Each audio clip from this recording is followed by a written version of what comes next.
Halo gengs, balik lagi sama gue Mboy Codet. Aduh duh duh duh duh. Gimana kabar kalian para Codetkers? Semoga sehat selalu ya. Di video kali ini Mboy Codet akan merangkum sebuah film yang berjudul Against the Sun yang dirilis pada tahun 2014. Film ini menceritakan kisah nyata di era peperangan dunia kedua, tepatnya pada tahun 1942. Pasifik Selatan di Tahun Baru Enterprise, Amerika Serikat akan balas dendam terhadap negara Jepang. Lalu mereka mengirim 2000 kapal tempur untuk memberi salam kepada negara Jepang. Lalu, salah satu kapal mereka yang berisi 3 tentara Amerika hilang kontak di Samudra Pasifik. Mereka mencoba bertahan hidup di tengah lautan selama 34 hari tanpa bekal makan dan minum. Siapkan diri kalian, pusatkan pikiran, jangan pernah berkedip. Selamat menonton dan cekidot. Di awal film diperlihatkan satu pesawat pengebom yang diisi 3 orang tentara Amerika yang bernama Gene Aldrich, Tony Pastula, dan Harold Dixon. Mereka berdua mencoba berkomunikasi dengan Harold. Setelah beberapa menit, akhirnya Harold menjawab pertanyaan mereka. Ia juga merasa bahwa sudah kehilangan kontak dan keluar jauh dari rutenya. Lalu Harold mencoba melihat grafik petunjuk arah dan ternyata benar. Mereka sudah keluar jauh dari rutenya. Harold melihat bahan bakar yang sudah menipis. Di sisi lain, Aldis terus mencoba menghubungi markasnya, namun tetap saja tidak ada jawaban. Sang kapten menyuruh Tony untuk menjatuhkan bom supaya beban kapal berkurang karena bahan bakar kapal sudah menipis. Mereka terus terbang ke arah timur. Karena bahan bakar sudah habis, keputusan terakhir hanyalah mendaratkan kapal tengah lautan yang luas. Sang pilot membawa grafik itu bertujuan untuk berjaga-jaga. Lalu, ia pun meminta 2 rekannya untuk memakai pelampung dan membawa sebagian alat yang akan diperlukan nantinya. Tony dan Aldrich sedang berusaha membuka sabuk pengaman yang sedikit macet, dan akhirnya mereka berdua bisa mengatasinya lalu naik ke permukaan laut. Lalu Harold menyuruh Tony dan Aldrich untuk melepaskan senjata yang dibawanya karena itu membuat mereka akan tenggelam. Harold sang pilot membuka katup angin perahu, akan tetapi perahu itu terbalik. Tetapi Tony mempunyai cara sederhana untuk bisa membalikkan perahu tersebut. Dengan cara sederhananya Tony, akhirnya perahu itu terbalik.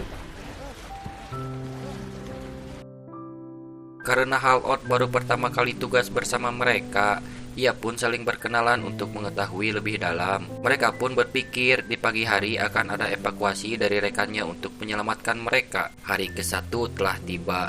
Di pagi hari saat terbangun dari tidurnya, Tony dan Aldrich berhalusinasi seakan-akan sedang menuangkan secangkir kopi panas lalu diminumnya. Sontak hal itu Harold sedikit merasa heran dengan mereka berdua. Aldrich bertanya kepada Harold sudah berapa jauh keberadaan mereka, akan tetapi Harold belum bisa memberikan jawaban. Setelah itu, Tony menyarankan mereka agar terus melihat keberadaan sekitar, karena berharap penyelamatan akan segera tiba. Tidak lama dari itu, Aldrich melihat sebuah kapal tentara Amerika yang sedang mencari keberadaan mereka bertiga. Akan tetapi, kapal itu terlalu jauh dari mereka dan berjalan sesuai dengan rutenya. Harold menyarankan mereka untuk melakukan sesuatu agar kapal evakuasi melihat keberadaan mereka. Sayang sekali rencana mereka bertiga gagal.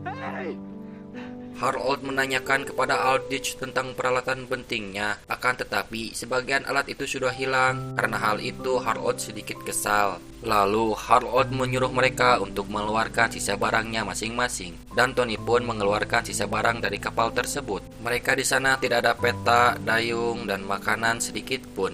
Harold menyuruh mereka untuk membuang sepatunya, akan tetapi sepatu milik dia tidak jadi dibuang karena beralasan nanti akan diperlukan kembali ketika di daratan.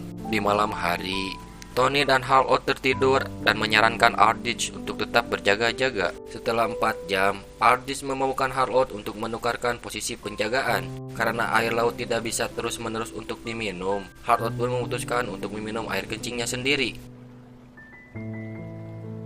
Pagi hari telah tiba, mereka berdua seperti biasa melakukan halusinasinya. Tony bertanya kepada Harold mengenai titik mereka sedang di mana. Setelah melihat grafik, ia menjawab pertanyaan Tony lalu memutuskan untuk pergi ke arah Hawaii. Ada salah satu daratan yang lebih dekat, akan tetapi daratan itu sudah dikuasai oleh Jepang. Supaya bisa makan dan bertahan hidup, mereka berdua membuat alat pancing sederhana untuk mendapatkan ikan.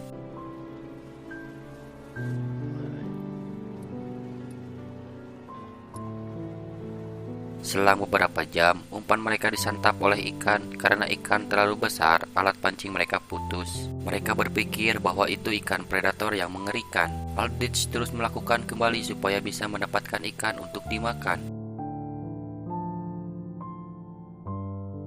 Akan tetapi, umpan mereka gagal. Di malam hari, Harold melihat grafik miliknya. Singkat cerita, hari kelima telah tiba. Tony dan Aldrich terus melakukan halusinasinya kembali. Di pagi itu sangat terlihat jelas mereka sudah kelaparan dan kehausan. Karena sudah tidak tahan, Tony pun akan meminum air laut. Sangat disayangkan hal itu membuat Harold memarahinya yang katanya itu sebuah larangan. Aldrich terus menanyakan kepada Harold tentang kemana mereka akan mendarat. Harold pun menemukan sebuah pensil di saku bajunya. Lalu si pilot itu membuat sebuah grafik untuk menemukan titik keberadaan mereka yang sebenarnya.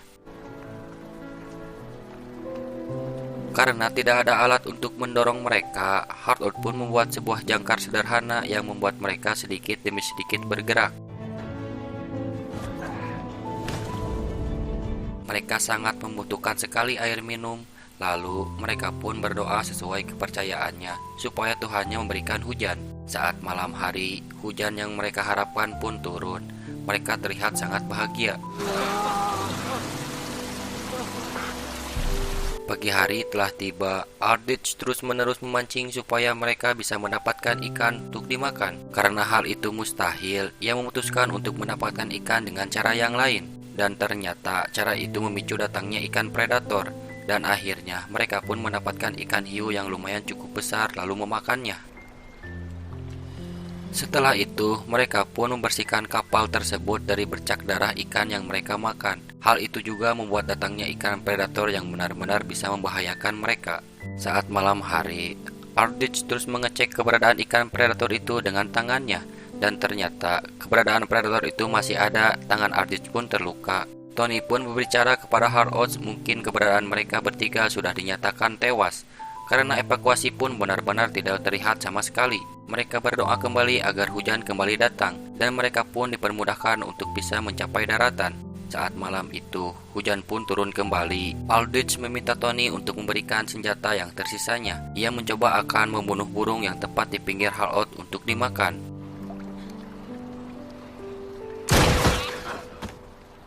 Lalu Harold mengambil burung itu dan ternyata si predator masih berada di titik mereka. Singkat cerita, hari ke-20 telah tiba. Mereka berdua sedang berselisih karena Aldrich berpikir bahwa grafik sang pilot telah gagal. Lalu sang pilot menyalahkan Aldrich kembali tentang hilang kontak radio lokalnya. Salah satu pertanyaan Aldrich yang membuat sang pilot mengingat hal kejadian itu. Dan ternyata pada waktu itu sang pilot tertidur hingga membuat kapal itu keluar dari rutenya dan kehilangan kontak. Jadi, penyebab terjadinya hilang kontak dan tersesat adalah kelalaian sang pilot. Harold pun meminta maaf kepada mereka. Aldrich memberikan kembali peta grafik milik Harold seakan-akan membangkitkan semangatnya dan percaya bahwa sang pilot bisa melakukannya. Setelah itu, Harold membuat sebuah dayung dari alas sepatunya. Hari ke-30 telah tiba. Mereka terus mendayung secara perlahan. Tidak ada makanan dan minuman yang tersisa sedikit pun. Di saat malam itu, mereka dihadang oleh badai yang cukup membuat mereka panik. Karena badai itu terlalu besar sehingga kapal mereka terbalik. Setelah badai telah usai, mereka pun berusaha kembali untuk membalikan kapal itu.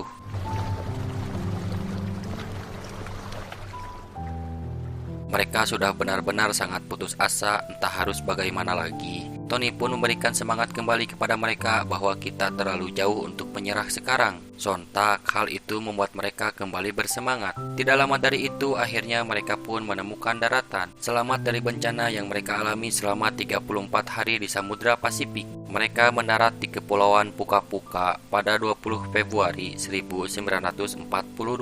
Mereka telah berlayar lebih dari 1000 mil. Sang pilot Harold Dixon dianugerahi penghargaan Navy Cross dan tidak pernah terbang kembali untuk bertempur.